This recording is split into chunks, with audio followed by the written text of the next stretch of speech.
Hello, my name is Philip Hendricks and I'm here at the BBC conference together with Kathy Berkidge.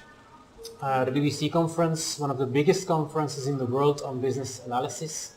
It's 2 days of tutorials, 3 days of conference presentations, and one of the speakers here is Kathy. Kathy, can you maybe first tell a little bit about yourself? Hi there. I started in IT about 30 years ago as a developer. Moved very quickly into a business analysis role because it was the 1990s in Australia and the government was introducing general sales tax or GST, which we never had. So I had to do a lot of the business analysis work, and because I was the one that supposedly could talk to customers, and so I did business analysis, and I've been in IT in a BA or project management role since the early to mid 90s, and from about 2006, mostly Agile. Okay. As a business analyst. So Agile, a big word these days. I see on your business card that you're an Agile coach, also a Mindfulness coach. So maybe Agile, what do you think Agile really is or should be? That's right. There's so many people say different things about Agile. They say, oh, it's all about stories and velocity or burn down charts or sticky notes on walls. There's a lot of people doing Agile and they're doing many practices, and there's hundreds of them out there, and they're all considered to be doing Agile, but that's not what Agile's about. Agile's really a way of thinking about the work, about thinking about what's valuable, about the approach that we're going to use to ensure that we're creating value, because the buzzword of today is there's constant change. So the ways of working previously don't work. So it's a way of thinking that can be more adaptive and flexible to work with what's happening today and what's happening right now. Okay. Can you give an example maybe of where user stories fit in but are not really agile in terms of a mindset by themselves? Absolutely. So user stories, people just think, oh, they're just requirements now. And BAs quite often get into the trap thinking, well, I don't write requirements, I write user stories now. Well, really, user story is, let's stop and think, what is valuable to our customer or to our user? And then we ask ourselves, what's going to be valuable from their point of view? And a user story is there to be a placeholder to say, this is something that's going to be valuable. And this is something we're going to have to explore, and balance this user story up with all the other needs and wants of the user to decide what will be valuable and what's not. And using that as a beginning of a conversation about, is this going to produce value or is this not? So we don't define what the solution is, we really define what will be valuable for the user, and then we use that to prove out through these iterative cycles of testing, checking, making, doing. Yeah. Okay, and so the user story is really a way to get that conversation going and just a means to get to the conversation rather than an end in itself. Absolutely. Yeah. Conversation we have now as we're thinking about what could be valuable, and a conversation that we also have later when we decide how we can deliver that value. So it's a conversation placeholder at the beginning and a conversation of exactly how we're going to implement, and a conversation continuously because that user story might change. So the conversation can continue to determine, did we do something valuable? Have we talked to the user? Was it the value they wanted? So that conversation can then be iterated or repeated or checked and perhaps start another conversation as well. Okay. And a conversation means that you need people, so we're thinking of collaboration there probably? Absolutely. Not one person can tell you what's the right answer. The user has their perspective. The technical team with their different skill sets will have their own perspective. The business will have a different perspective. And of course, project management and other constraints such as regulatory requirements, governance requirements, standards and rules. There's many perspectives that all have to come together and collaborate. And when we say collaborate, it's not just a bunch of people working together. It's important that they coordinate themselves and cooperate together, and they have to have good communication. But they also need to have a single sense of purpose. So collaboration and the mindset we're really trying to talk about with Agile is that sole purpose, that we don't have teams on different purposes. It's that shared and common purpose that's so critical.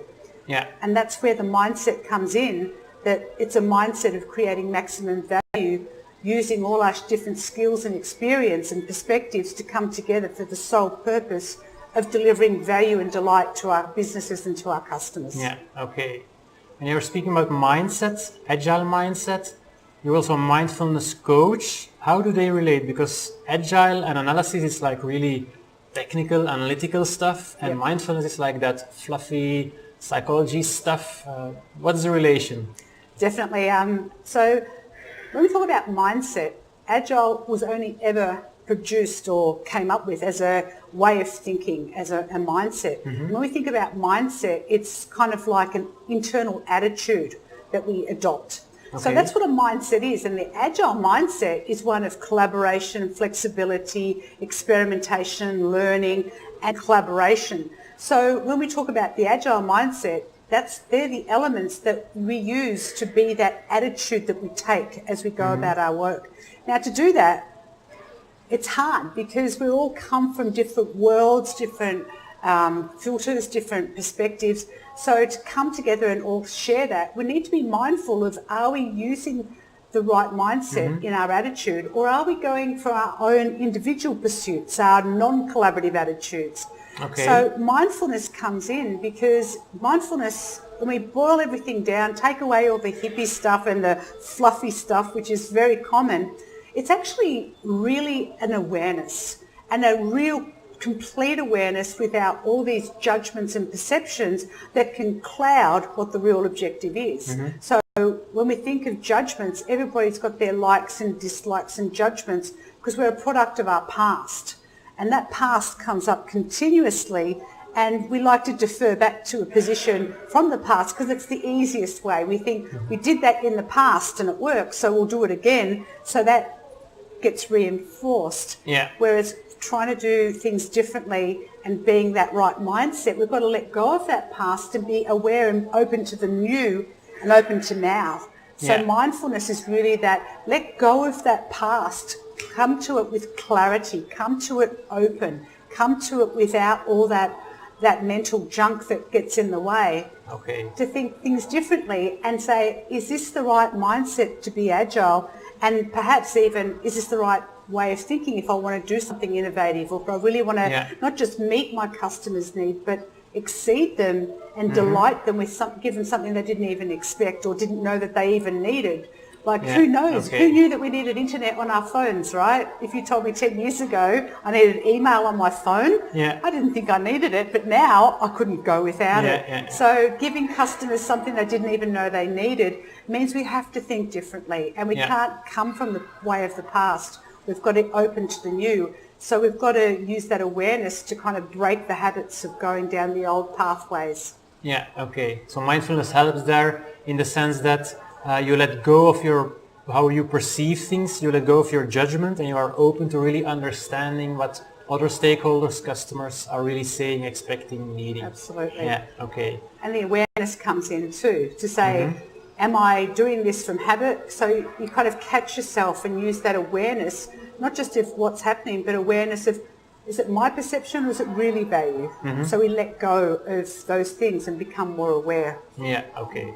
And so the mindfulness in the psychology sense is like a means for you to show what it feels like to be mindful, so that people can then apply it in an agile way of working. Is that right? That's right. So from a psychological point of view, we spend a lot of our day on autopilot, not really being aware of what's happening. Many of you have the experience of, we drive and then we arrive where we've driven to and have virtually no recollection of the trip. We're on autopilot. That's because we're not being mindful, we're letting our mind drift, and the rest is happening on autopilot.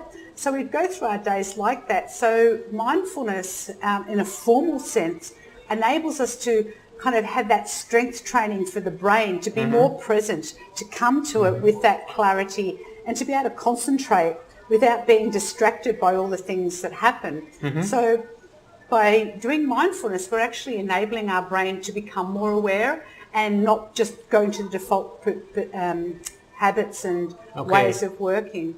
So it's sensing something, using that awareness before we go and do some action or say something. It's coming to it and be able to say, what's happening here? what's really going on, and then you come in from a wiser position, a more informed decision, rather than on that knee-jerk reaction autopilot way. Yes, that's right.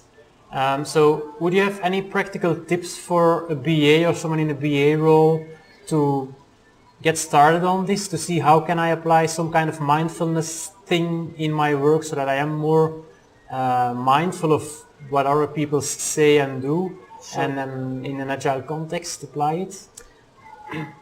My simple instruction, nothing more complicated than take 3 breaths, just in and out, and with those 3 breaths, try to let go of whatever's going on in your mind, whether it's a problem or an interaction, or in fact just what happened earlier today with the kids and the family, is to take those 3 breaths just to let go of what's in the mind. And they say that clearing of the mind, that letting go, and come to the present open and ready to think about the next problem or work with the next stakeholder or whatever it is that you're doing. And that's the same thing with an Agile team. Come in there, open it up, come with no baggage, so to speak, and be present to what's there, to learn, to be willing to learn, and to let go. Okay, sounds really simple and sounds like something you can do yourself, but also like at the start of a meeting, for example, or a workshop. Absolutely. Yeah, just everyone let go of what's behind us now and let's be in the moment, in the meeting, and all work together. That's right. Okay. The meetings go a bit differently when everybody starts in that same or calm place. I can imagine. Okay, thanks very much for the tip.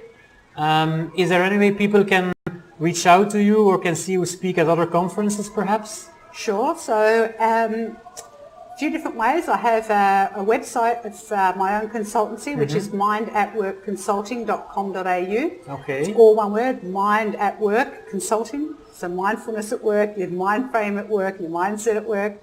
So that's the website. There's a lot of information there. I run courses, workshops, and there's a lot of information there about why it's important, some of my blogs, some of my articles. And I'm speaking at the Service Desk Institute conference in London in March. Okay. I am also speaking somewhere else, and I can't remember where it is now. Don't worry. I know the Agile Business Consortium member days I'm speaking at in Australia through November. And there'll probably be a few other things being announced. So look at the website, there's always news there of what's going on. Okay, and I'll put up the links at the end of the video as well. Beautiful. Okay, Kelly, thank you very much for joining me. No, and my pleasure. if there are any questions or comments, please feel free to have the comments at below the video. Thank you.